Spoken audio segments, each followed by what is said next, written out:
Hello, this is the sermon for the last Sunday after Epiphany, Sunday, February 15th, and the text on which I preached was Matthew chapter 17, verses 1 to 9.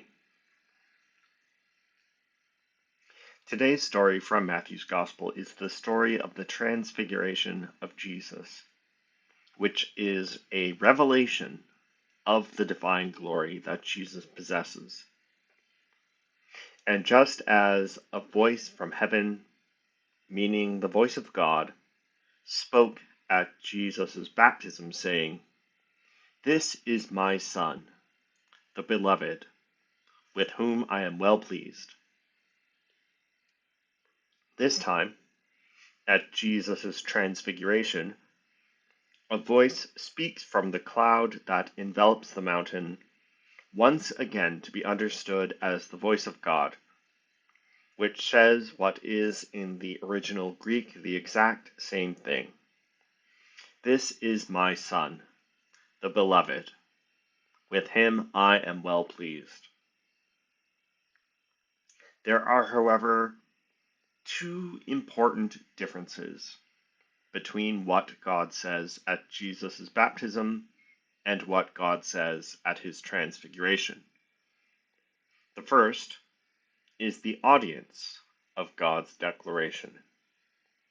In Matthew's Gospel, at Jesus' baptism, God's declaration may be interpreted to have been for Jesus' ears alone.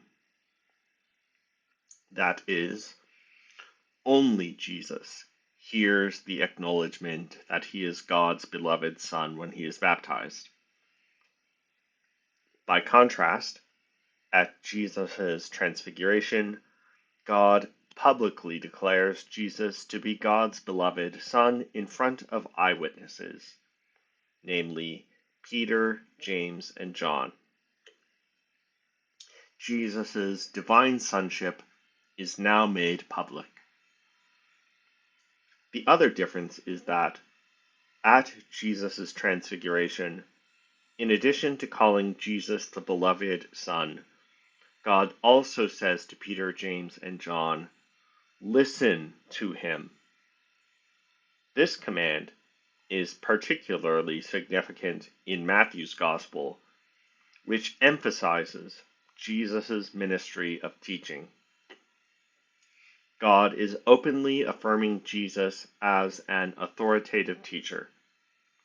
Jesus' words are meant to carry weight with his disciples, his followers.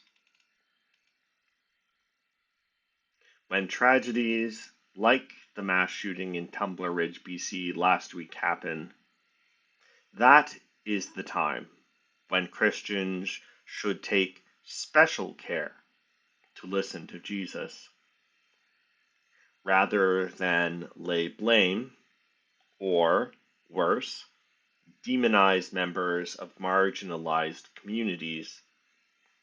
We are called to respond with compassion. The question is, of course, what it looks like for you or I to respond compassionately to situations of this kind. On the one hand, there is little more that we can do about this tragedy or others like it than to pray. On the other hand, there is nothing quite so trite and unhelpful as the stereotypical offering of thoughts and prayers when bad things happen, so it may not be clear what we can do. We should still pray to bring the deep needs of the world before God in prayer, whether during worship or during our personal prayers, is to participate in God's mission in the world.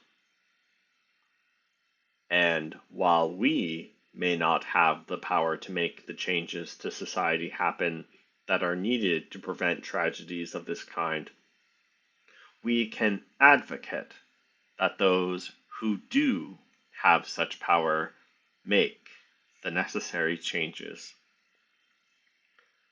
I am sure that there are Christians, and perhaps we may be among that number, who by listening to Jesus would discover that they are called to support youth facing mental health struggles, particularly those who belong to marginalized communities such as the trans community.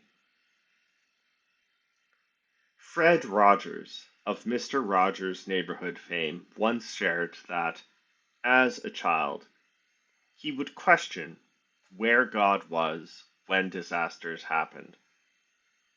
And he said that his mother would tell him to look for the helpers. When bad things happen, those who are listening to Jesus are those who do what they can, however modest their contribution may be, to help alleviate the suffering of others. Like I said, in the story of the Transfiguration in Matthew's Gospel, which we heard today, it is of particular significance that the disciples hear the divine command to listen to Jesus. But that is not all there is to the story. There is comfort as well as command. This is what happens next. When the disciples heard the voice, they fell to the ground and were overcome by fear. But Jesus came and touched them, saying, "Get up and do not be afraid." And when they looked up, they saw no one except Jesus himself alone. The verb translated as get up is in the Greek egero, which can also be translated as be raised. That is, it is the language used of resurrection from the dead. When the disciples fall to the ground overcome by fear, it is akin to death, but Jesus' touch, his voice, his presence revives them. And when Jesus says, "Get up and do not be afraid," it is the very first thing that he says immediately after the voice of God speaking from the cloud commanded the disciples to listen to him. Jesus offers comfort. Jesus offers life, new life, to those who are called to be obedient to him. Now, we cannot see or touch Jesus like his disciples could, but Jesus is still present to us through our union with him in the Eucharist, through the presence of his Holy Spirit dwelling within us, through our connection to him in prayer, and through his words proclaimed in the Scriptures. We may not be aware of it, but Jesus is close to us, offering us comfort and new life. We need to remind ourselves again and again that Jesus is close to us, especially when bad things happen, when we risk being overcome by fear or anxiety. But Jesus says, "Be raised to us too." It takes practice to apprehend Jesus' presence with us. It does not come naturally to us.